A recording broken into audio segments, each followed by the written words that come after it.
Now more of About Faces. Of our next guest, it can be said that she is among the handful in show business who has cracked the teenage barrier between the child actress and the adult star with a wholly new and brilliant career. In her first picture, she was only 5 years of age. And now she is starring in Heller in Pink Tights as a beautiful ingenue. Ladies and gentlemen, the very lovely and talented Margaret O'Brien.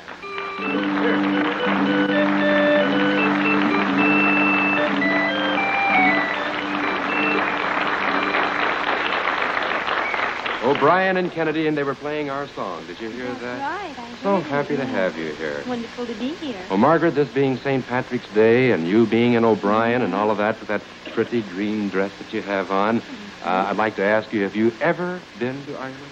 Oh, yes, I was in Ireland about 5 years ago. We couldn't miss Ireland, you know, and I met Edmund de Valera and, several people, and I went to the Abbey Theater, which was something I had always wanted to do. Did you get to kiss that Blarney Stone?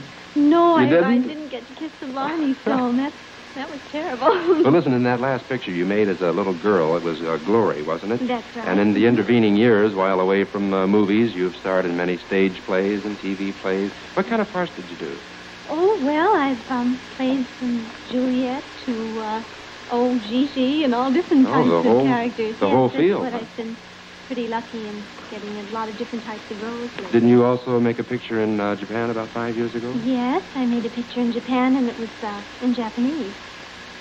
Did you speak Japanese? Yes. How long did it take you to learn it? Well, they sort of taught me as I went along. Oh, you know, really? And it was wasn't. Someone too told hard. me that a rather amusing incident took place over there. What was that? Well, I made the picture with the little girl over there who was supposed to be the Margaret O'Brien of Japan. Oh. So we were about the same age, and we still correspond, and I made a lot of friends over there, and I certainly would like to Do you write in Japanese, or does she write in English? No, How does it work? she writes in Japanese, and I have someone interpret it. I And I see. write in English. I didn't quite get to the writing part. Well, Margaret, in just a minute, we're going to see if you can place a face. But before, we're going to put Miss O'Brien in a soundproof booth, if we may, because we've got a little thing out here we don't want you to hear. So if you'll go along with this handsome gentleman, there she goes. Margaret O'Brien is in our soundproof room. I want you to meet the face she has to identify. Ladies and gentlemen, Mr. Stan Zalis. I pronounced that right, Stan? That's right, Tom. Okay. Stan, will you tell our audience here just what part you played and what the circumstances were under which you met Miss O'Brien? Sure. It happened during a production of Shakespeare's Romeo and Juliet, and Miss O'Brien was playing Juliet, of course, and very beautifully, if I might add. But in one scene, she had a running exit off into the wings, and it was on a platform which was several feet off the ground. And in order to avoid any accident, or she might fall and hurt herself, they gave me the little task, or I might say the pleasant task, of catching her in my arms. Wow. And I did that every night for a month, twice kidding. on Saturdays. Holy cow. Ever miss? One night, almost. Really? I heard the cue Well, line. you I scared got me for a involved in moment. I thought you were going to conversation. say you did. Well, do you think that she'll recognize you, Stan? How long ago was it? It's over 2 years ago now that this happened. I was thinking maybe to make it a little more fun, I'd put on a pair of glasses. Yeah. Might confuse her. Well, since it was a Shakespearean thing, you might have had a costume on, too, or did you? That's right, I did. I had a funny kind of a hat, you know, and tights and a whole lot of I think we're going to fool her with this one. So, Stan, if you'll go right behind our screen. Now, if you'll bring Miss O'Brien out, we'll have this face from out of her past and see how well she does. Here she comes. Hello, Margaret. I hope it wasn't too painful back there. It wasn't too bad, was it? I tell you what, we have a screen here. It says About Faces, and there's a face behind that screen from out of your past, and we're going to ask you to identify this face. First of all, we have the screen open, then I'll tell you how we play our game. Now, there is the face from out of your past. Now, Margaret, you have 3 minutes in which to identify Mr. Face. You can ask him any question you want, but he can only answer you yes or no. Now, to start you off, Mr. Face, would you give Miss O'Brien a clue? Okay. Without me, you would have flopped. All right, you're off and running. There's a good one. Oh, dear. Well, then I must have been acting or something. Hey, did I meet you in New York? No. No. You've only got 3 minutes. You better pepper him with did I meet you when I was making a movie? No. Did I meet you when I was doing television? No, but right now, we are. Well, this is the second time, but she means the first time. Mr. Face, you better give her another clue, if you will. Okay, you were somebody else's sweetheart, but you always ran to me. Uh-huh. The plot thickens. Oh, did I meet you when I was doing a stage show? Yes. Now we're getting I warm. know. How many stage shows have you done, Margaret? Did I meet you when I was doing Romeo and Juliet? Yes.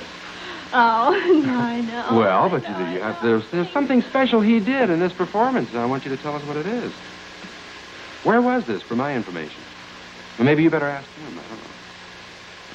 Did you help me to get up on the balcony? No. Not in that direction. 1 minute is up. You have 2 to go. Mr. Faith, give her another clue. When you were up in the air, I came to your rescue. Uh-huh. When you were up here. Oh, you help me get down from the balcony. No. No. No, that wasn't it. No, you were more of a girl of action than just standing in the balcony. You helped me off the balcony at all. No, that wasn't it. Mr. Faith, give her another clue. You were the star, and I was really the supporting actor.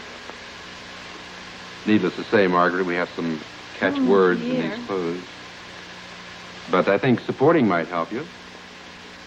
2 minutes are Well, up. you supported me in something. I mean, you were helping me. Yes. He was definitely helping you. I don't know what you would have ever done without him. Give her another clue, Mr. Faith. I was brave, but you were dashing. Now, once again, we have some pretty tricky words in there. Dashing through the stage. Oh, I think I know. What? I had to run off the stage and you caught me. That's it! She finally got it. Could the screen open up, please? All right. Tell Margaret O'Brien your name. Van Zalen. Van Zalis, and this is the guy when you came running out the ramp, or what is Yes, it? there was a platform that was several feet up. I remember. it? I And, couldn't remember whether you Catherine helped me off the McClintock balcony decided or that you you- helped me. Obviously, they have a lot of things to talk over. And Stan, for being with us today, we have for you a transistor radio that can be played anywhere. And I know you two have an awful lot to talk over. Stan, thank you very much. Thank you. Margaret O'Brien, I've been a fan of yours for a long time. Thank you for Thank gracing you. our stage. Ladies and gentlemen, Miss Margaret O'Brien.